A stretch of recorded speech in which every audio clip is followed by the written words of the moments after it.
Hey, listen to Wrestling Roundup, FreeFM 89.0. As always, I'm Grady, and live on Skype we got Josh. Hey. We're going to start off a bit of non-Raw, bit of non-Smackdown stuff. The first inductee for the Hall of Fame announced, Goldberg. No surprises there. Nope. Pretty much what everybody expected this time round. We were talking a little bit already about the Hall of Fame and how nobody was announced for it just yet, and finally got one, and that's what we expect. But what this means, I'm assuming, is that we're going to get more and more rolling out as time goes on from here on out now. Yeah, it's, typically the week before the Royal Rumble is when we usually get our first announced inductee. Last year was just weird when we got one right after the New Year. Yeah.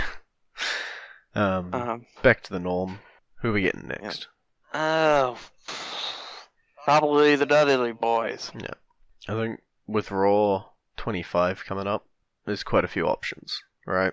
I've heard maybe Eric Bischoff will be at Raw next week. The list. He's a guy that deserves to be inducted. Yeah, I'd definitely put him at the top of the list. Dude did a hell of a lot for the wrestling world.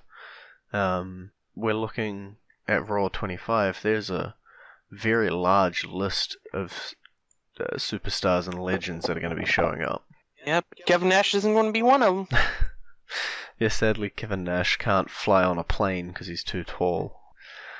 Actually, it's because he's had reconstructive knee surgery and can't fly. Similar. Just get him the super leg room ones and he'll just have his leg nice and straight. But yeah, sadly Kevin Nash won't be there, but I think with the caliber of extras that are showing up anyway, it's not going to matter too much.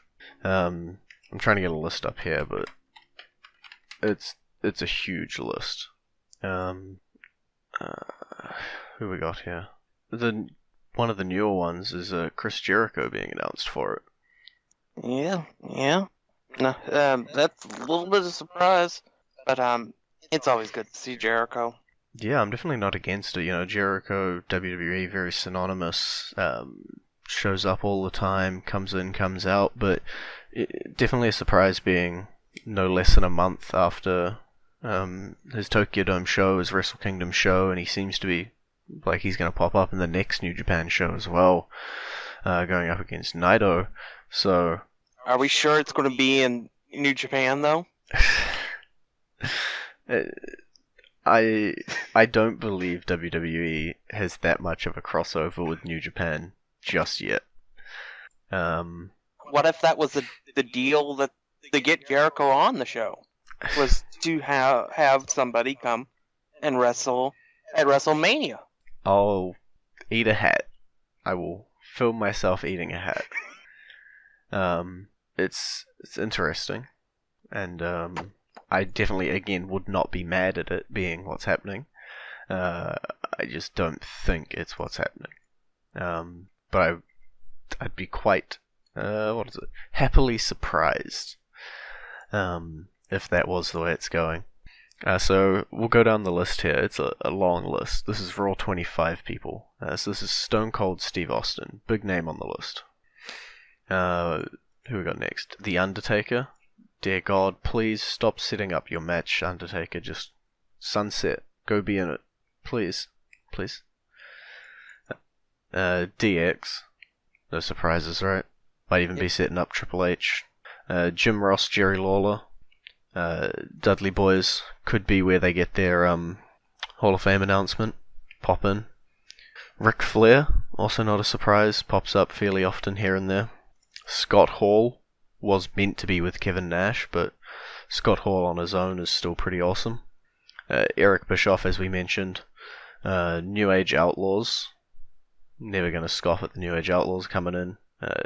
JBL Ron Simmons. As long as JBL isn't on commentary, I'm cool. Godfather, we've seen him a couple times recently. Bit of a surprise here, Brother Love. Another one that sort of came out of the side where nobody expected it to. Bruce Pritchard. We'll see how that one plays out with him popping up on the show. The Boogeyman has a decent working relationship. Teddy Long in the Hall of Fame. $1 Million Man, also the Hall of Fame. John Laurinaitis, he's still wriggling around. Sergeant Slaughter. And then the next lot are women that have been invited back. And I don't know whether this should provide any hints towards potential participants in the Women's Royal Rumble. Purely because they're already invited back and it's like a week before it. You know what I mean? We got the Balor twins. Expected. Not too surprising. We got Jacqueline. Nothing too insane.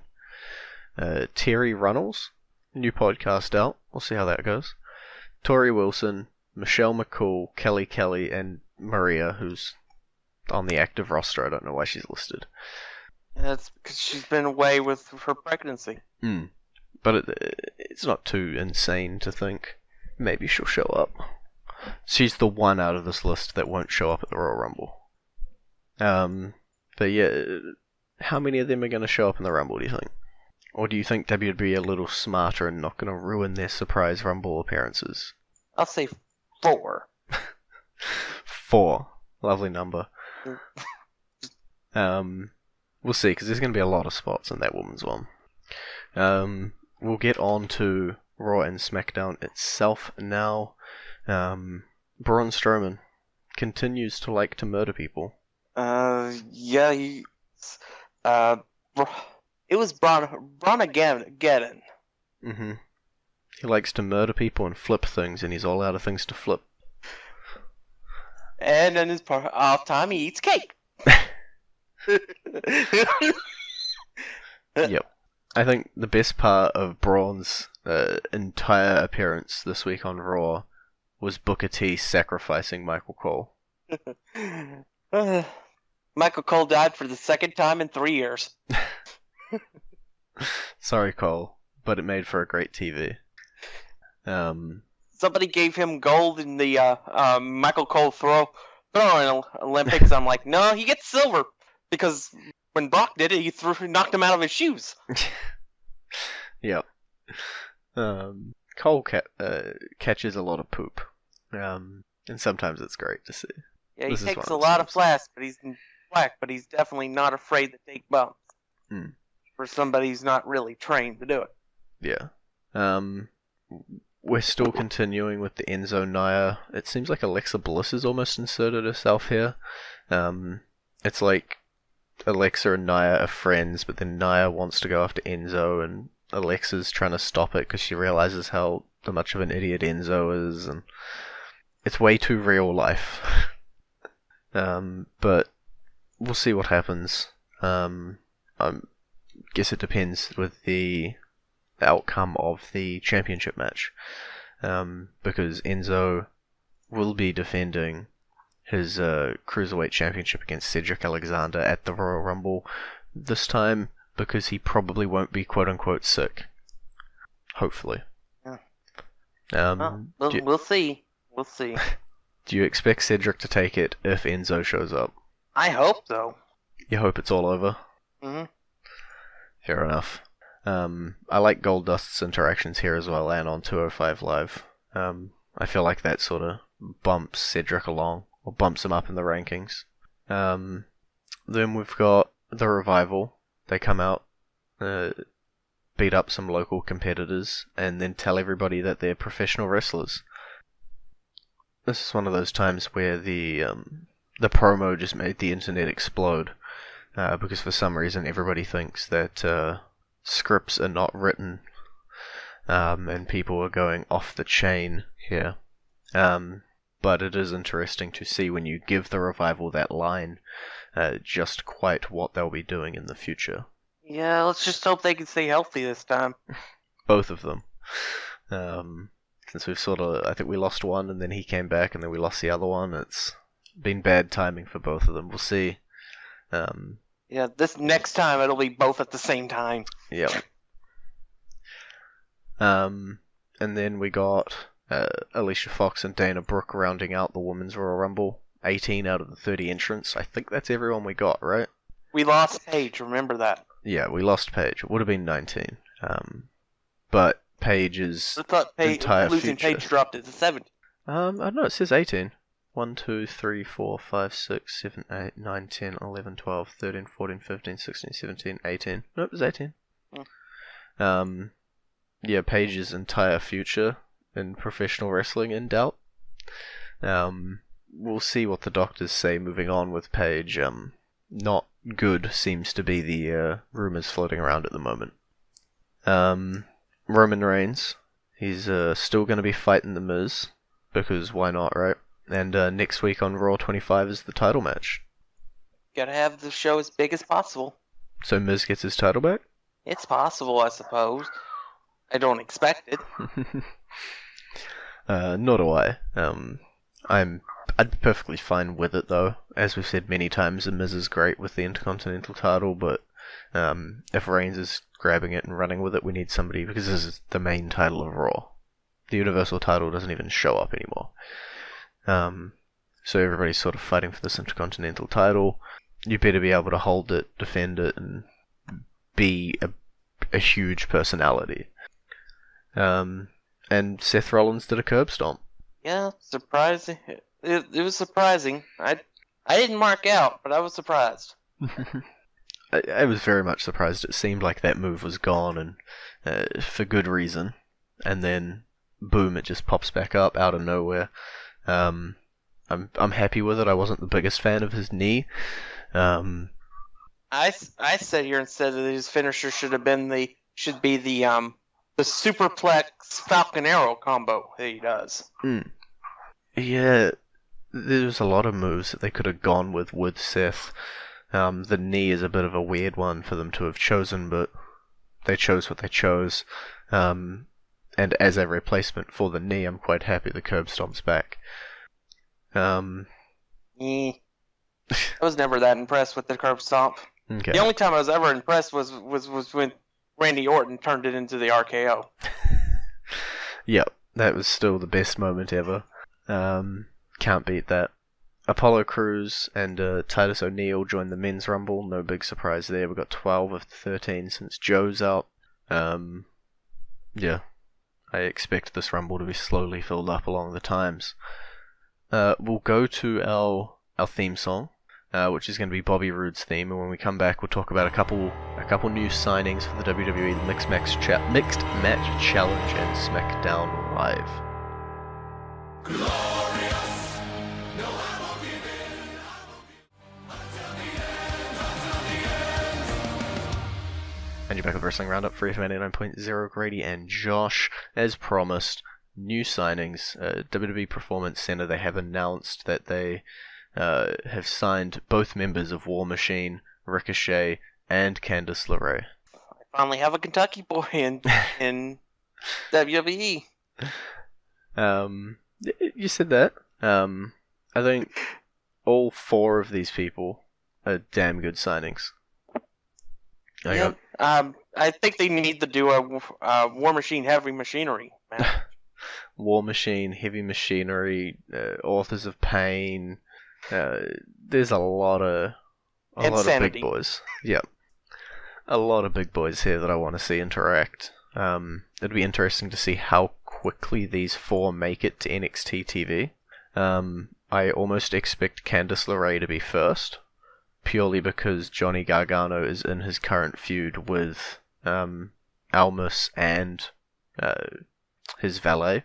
I think it would make sense to bring her out, even up the odds. Whether she sticks around or not is a different question. I don't know if maybe they'll switch out their hottest free agent sitting at ringside spot with brand new signings sitting at ringside, and maybe put Ricochet or War Machine there. But I don't know how quickly everybody's going to be making their way to NXT TV just yet. So we'll wait and see. Mixed Match Challenge. It wasn't what we expected in terms of a format, was it? No. We're getting a single elim. One match per episode. And this week's episode was Finn Balor and Sasha Banks taking on Shinsuke Nakamura and Natalya. Any other first round matchup, and I would have said that Shinsuke wouldn't have gone out. But luck of the draw. Yep. But there is a possibility they could be voted back in. I think it depends how it goes. Obviously, having a second chance fan vote will be interesting, just to see who jumps into that slot. I'd almost think that Rusev and Lana, if they lose, or Sami Zayn and Becky Lynch, if they lose, might grab that spot. But I also wouldn't put it past fans to vote for Shinsuke Nakamura to get that spot as well. But I think if Sami and Becky lose, I think they're probably a shoo-in for that spot. We'll have to wait and see there. But Finn Balor, Sasha Banks winning by submission after about 13 minutes. Moving on to the quarterfinals. Not the best format, I think. I think it's going to be a little dragged out, having a one match a show and being a single elim tournament, but I'll give it a chance, right? I'll give it a little bit longer, see what I think. But I look forward to seeing Braun Strowman and Alexa Bliss win. So I'm on to Smackdown now. Breezango, Fashion Files, they're now tangling with Rusev Day. Well, as long as they don't get beat up by the Bludgeon Brothers, I think they're fine. Yeah, it's a case of what doesn't get you murdered by the Bludgeon Brothers, and if that's going up against Rusev Day, I'm all for it. I believe Rusev and Aiden English are already in the men's Royal Rumble. Kind of expect Breezango to be in there, unless these four are going to have a pre-show match, but we don't really have time for matches at the moment, so I think this will just be a bit of a filler before the pay-per-view, nothing too fancy between the two, but both extremely funny teams, so not going to be disappointed there. Xavier Woods, Jinder Mahal, US title tournament, as expected. Are we sure it's as expected? Because we didn't expect the finals to be this week. Okay, well, every match winner went as expected. Yeah. Jinder beat Xavier, Bobby Roode beat Mojo, and then, because we don't have time on the Royal Rumble card, the US title match was the exact same day, and Bobby Roode wins the title. Woo. Very happy with it. It's the right outcome. If we didn't have time, we didn't have time, but that does make me quite happy for the time that we're going to give the Rumbles. We're not going to rush them. We got the 2 Rumbles and 5 other matches. I'm going to assume 1, maybe even 2 of those matches are going to move on to the pre-show, just to leave a hell of a lot of room for the other 2 big Rumbles. Sadly, I think Cruiserweights are probably going to end up on the pre-show and possibly even Raw Tag Team Championships. What else we got here? Gable and Benjamin, they attack the Usos. They're taking the titles at the Rumble, aren't they? Yeah, I have, especially after the news that came out about Jey Uso being arrested. Yeah, it definitely tips the scales in Gable and Benjamin's favour. I wouldn't say it gives them the 100% win, but I think it definitely tips it in their favour. And it already was in their favour. So we'll have to, I guess, see whether this is going to affect him long term. But since some people might struggle to remember which is which, it is not the one competing in the Mixed Match Challenge. That is Jimmy Uso with his wife Naomi.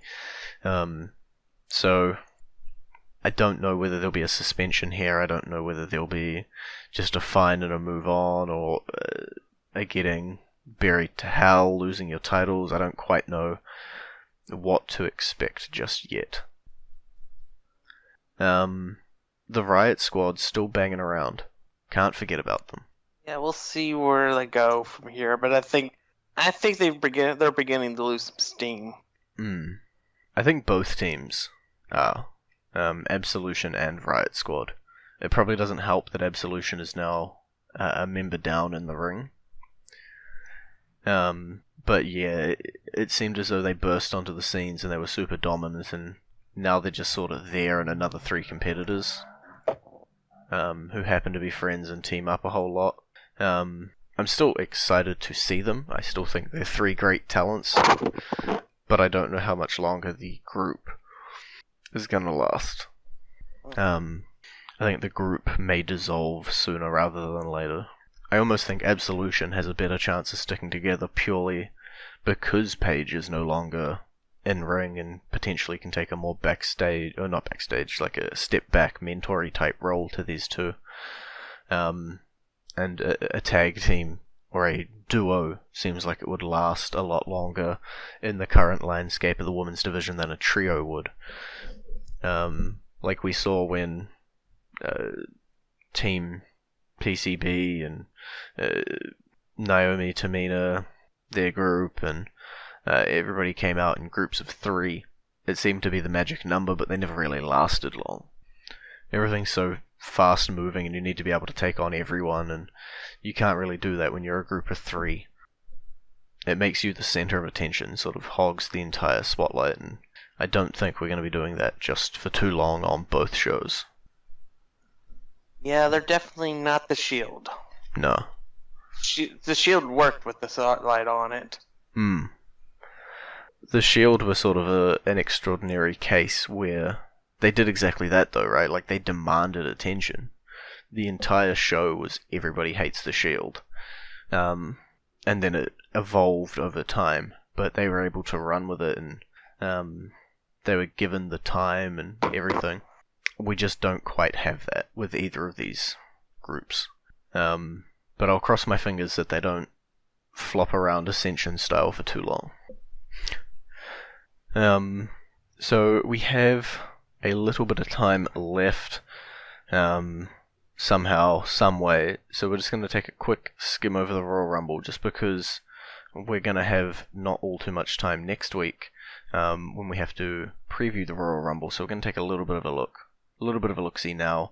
Brock Lesnar, Braun Strowman, Kane. I think we've talked about this before. We're both expecting Brock Lesnar retain his title and eventually lose it to Roman Reigns at WrestleMania, right? Yeah. Braun's got a new shirt. Does he? Yeah, you finally got the Get These Hands shirt done. Braun Strowman should be a merch machine right now. Like, we should be pumping him out. Yeah, I still say they need to make a coffee mug with "I'm not finished with you yet" on it. Yep. There's plenty of great merch options, and from what I can see, he is very few. So we'll see what happens with Braun, but I still expect Brock to walk away with this match, probably pinning Kane just to leave Braun Strowman alone. I'm actually going to talk about the men's Royal Rumble. So we have 12 of the 30 entrants, right? We got Elias, Randy Orton, Shinsuke Nakamura, John Cena, Finn Balor, Baron Corbin, Matt Hardy, Bray Wyatt, Rusev, Aiden English, Apollo Crews, and Titus O'Neil. And I'm going to look towards surprise entrants, because there's been a lot of murmurs going around. A lot of people, I'll cut to the chase, a lot of people leaving Impact Wrestling. Yeah, the only question I have to ask is, when will the episodes in which they left air?